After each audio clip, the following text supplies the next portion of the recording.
Hello once again, everyone. So today we're going to be going over the rules for our upcoming beginners tournament within the February Totentons. So joining me today is Randy. And for those of you who have been waiting for me to make the videos a little bit less grainy, this is also serving as a test because I think I finally figured it out. But either way, if you haven't seen the Fechtschule rules that we use commonly here in the school, please go and check out that video first, as that'll kind of lay the groundwork for most of what you're going to be doing. I will put a link to it in the description, assuming I remember.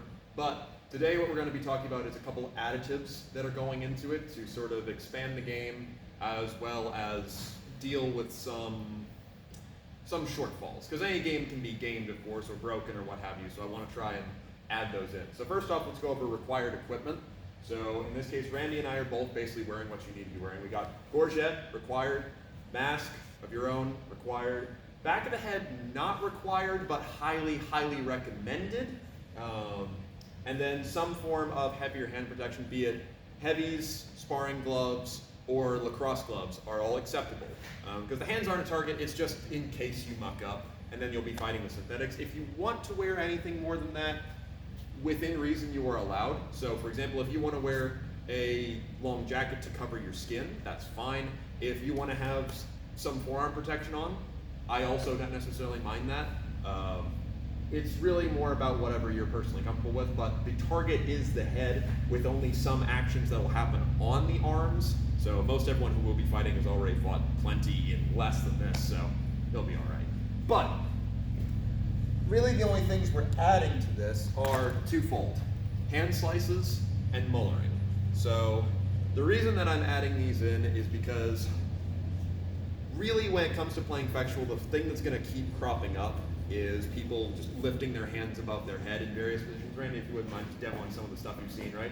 Either in regards to them blocking or just in regards to how the actions go. You end up relatively close to each other and the hands are in the way, and since you're only trying to target the head, that can occasionally be a problem. Now, one of the ways of getting around this is by adding thrusts, which thrusts will be allowed in the tournament itself, and that does kind of solve a lot of those issues. So for example, if you find yourself in a situation where every time I cut, Randy covers super high, try poking underneath instead. We'll be kind of playing the thrust by ear day of. If you're going for here but you accidentally hit here, we know what you were trying to do. It's if you're actively trying to thrust into low target, that then that's not going to count. But that's not what we're here to talk about today. You guys know I don't want thrusts. So the idea is that if someone is crowding in on you and they've got their hands up, of course the logical thing to do would be to move into some sort of closing action. Be it taking my hand off and then striking or thrusting, or be it looking to use my larger lever to do what I want to do, in this case one of my favorite disarms, right? But most people don't have experience with that, and I don't want this to turn into hands off, one-handed swinging. So instead we're going to be using mullering and also a little bit of hand slicing to achieve the same thing. So basically, to score, you must meet the following criteria. You must strike on the head, or you can thrust to the throat. But in general, this sort of area with either the long edge, the short edge, or the point. You must have both hands on the sword to achieve that. That means that, for example, if someone gives a cut down, I could achieve a half sword thrust. That is allowed. But both hands have to be on the sword for that to count. Since you guys are familiar with it, you know how to use that, right?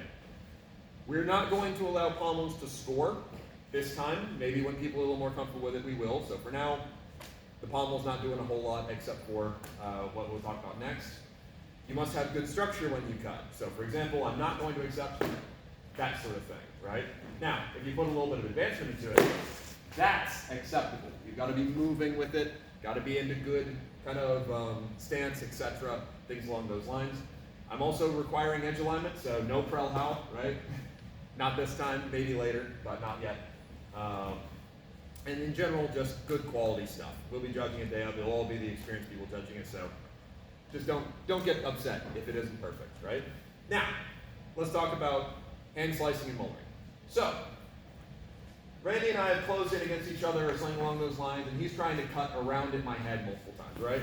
So he's doing this stuff. Now, those of you that have sparred me My favorite thing to do is to move in against this, right? This is also just a good way of shutting this down. You can move in with the point, or you could move in with your body. Since we're close, we're going to talk about how to move in with the body, because obviously if I'm out here and Brandy just keeps cutting around me, it's not particularly hard for me to just get my point in there at some point, right? Either way. I'm going to use either mullering or the hand slice. If I use mullering, all it will be is I'm just going to push my arms onto range. Let's rotate a little bit. I'm just pushing my arms with both hands of the sword. You are not allowed to take one off for this, right? No one-handed grabs at all, right? I just use both my arms inward to push his hands over to the side. Then I have a clean hit.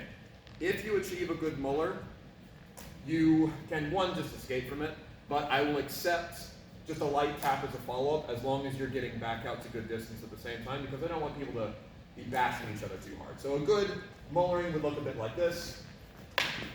Over. That's perfectly acceptable. That's control of his arm. I appreciate that. None the worse for Randy, and he learns a lesson, right? You can muller to both sides, of course. You can also muller upward. So, we're over here. I could use my arm to push across. There's my shot, which I missed because I'm great, right? Or alternatively, we end up close. You can push up to get some distance. That is all perfectly acceptable, right? Now, in regards to what if someone is mullering back at you, the answer is you use it to shut them down. So let's say I'm cutting at Randy, and I'm trying to cut around, and he starts pushing. Push back to get yourself clear. Focus on maintaining distance and just keeping your feet under you. This is pretty standard floating stuff. We'll be practicing it in class. Now, hand slices. The slices themselves will not count for anything. You can get bonus points, or as we call it, skags points, if you do a good slice to then a good hit, but you'll figure that out more day of.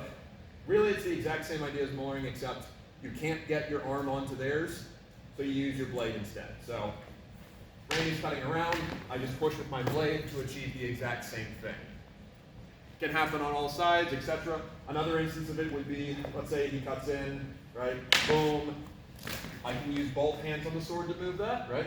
Same exact idea, get whatever I want, except I need both hands on to cut. Things along those lines. So, feel free to play off with the half sword grip. That's a very good time to use it. And that's really the long and short of it. Those are the only two things we're adding. The rest is going to be just standard Fechtschule, cutting the head, good quality, not hitting off target hard enough they say ow, all that's regular stuff. It's going to be penalized if you're doing that, so if I repeatedly keep whacking Randy off target, yeah, you're going to get warned the first time, you're going to get end of match the second time, and end of tournament third time. So, don't be a dick. You know how to do that, right? If in a situation where you're mullering and someone loses their footing and falls over, which could absolutely happen, we're just going to halt it. There's no striking people on the ground.